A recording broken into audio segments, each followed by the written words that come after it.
কাঁঠালের সঙ্গে চিংড়ি, কাঁঠাল দিয়ে চিংড়ি রান্না করলাম। দেখুন আজকে আমি এই কাঁঠাল চিংড়ি কীভাবে রান্না করেছি এই রেসিপিটা আজকে আপনাদের সঙ্গে শেয়ার করব। বন্ধুরা দেখুন, কাঁঠাল আর চিংড়ি রান্না কমপ্লিট হয়ে গেছে। এখন এই রান্নাটা আমি কিভাবে করলাম সেটাই আজকে দেখাচ্ছি। পপি ওয়ার্স চ্যানেলে সবাইকে জানাচ্ছি আন্তরিক শুভেচ্ছা। দেখুন আমি গাছ থেকে আমার নিজের গাছের কাঁঠাল গাছের গোড়ায় অনেকগুলো কাঁঠাল ধরেছে। একটি কাঁঠাল কেটে নিয়ে আসলাম আর হাতে ভালো করে সরিষার তেল নিয়ে কাঁঠালকে কেটে ফেললাম। ছোট ছোট টুকরা করে সুন্দর করে কাঁঠালগুলো কেটে ফেললাম এবং কাটার পরে এই কাঁঠালের মধ্যে বিচি থাকে, এই বিচির মধ্যে একটা শক্ত খোসা থাকে। এই খোসাটা সুন্দরভাবে পরিষ্কার করে কাঁঠাল রান্না করলে মুখের মধ্যে ওই খোসাটা লাগে না এবং খেতেও বেশ সুস্বাদু লাগে। দেখুন আমি কাঁঠাল কেটে ফেলেছি আর খোসাগুলো বের করে পরিষ্কার করে নিচ্ছি।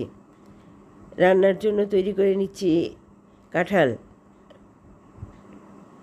খোসাগুলো না বেছলে তরকারিটা সুস্বাদু হয় না এবং মুখের মধ্যে খোসা পড়লে খুবই বিরক্তিকর একটি ব্যাপার। সেই জন্য খোসাগুলো বেছে নিচ্ছি। এখন চুলায় কড়াই চড়াই দিলাম আর দিয়ে দিলাম সরিষার তেল। সরিষার তেল দিয়ে কাঁঠাল চিংড়ি রান্না করলে বেশ টেস্ট আসে। এখন সরিষার তেলটা একটু গরম হয়ে আসলে ওর মধ্যে দিয়ে দেব 2টি ছোট তেজপাতা আর অল্প একটু দারুচিনি। একটু গরম হয়ে আসলে আবার দিয়ে দিলাম পেঁয়াজ কুচি দিয়ে পেঁয়াজটাকে একটু ভাজা ভাজা করে নিব।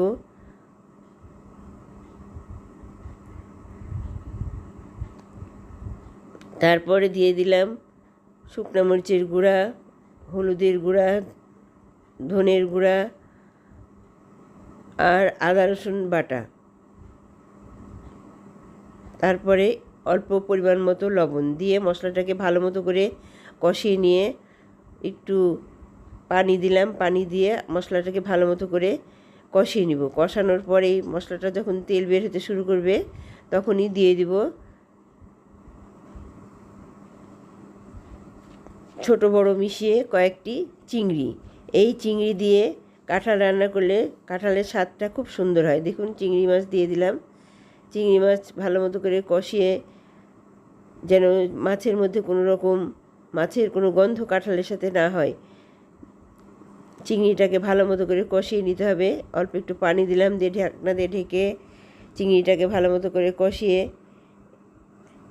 দিয়ে দেব কয়েকটি কাঁচামরিচ দেওয়ার পরেই দিয়ে দিলাম কাটা কাঁঠালগুলো।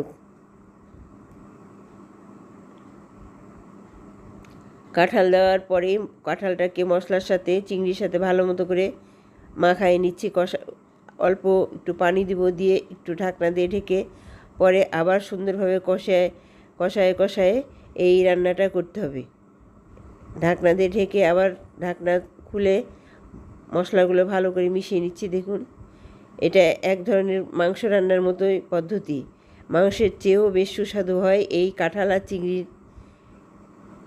কাঁঠাল চিংড়ি যদি টেবিলে থাকে তাহলে আর কেউ অন্য কিছু ঘুরেও তাকিয়ে দেখবে না। মাছ মাংসও দূরে থাক, কাঁঠাল চিংড়ি সঙ্গে থাক। বন্ধুরা এই কাঁঠালের সিজনে আমরা কাঁঠাল দিয়ে চিংড়ি রান্না করে সুন্দরভাবে খেতে পারি এবং বছরে এই একবারই কাঁঠাল খাওয়া যায়। দেখুন আমার রান্না প্রায় শেষের পথে। এখন ঢাকনা দিয়ে কিছুক্ষণের জন্য আবারও ঢেকে দিব।